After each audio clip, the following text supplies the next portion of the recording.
சோம்பு பெண்களுக்கு ஏற்படும் அடி வயிற்று வலிக்கு நல்ல மருந்தாக பயன்படுகிறது.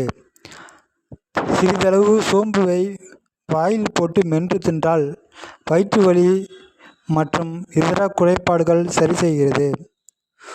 சோம்பு தண்ணீரில் உடலில் வளர்சிதை மாற்றத்தை சரி செய்து உடலில் உள்ள கலோரி மற்றும் கொழுப்புகளை கட்டுப்படுத்தி உடல் எடையை குறைக்கிறது. மற்றும் சோம்பு உடலில் உள்ள ஈரல் நோயை குணப்படுத்த சோம்பு முக்கியமான மருந்தாக பயன்படுகிறது.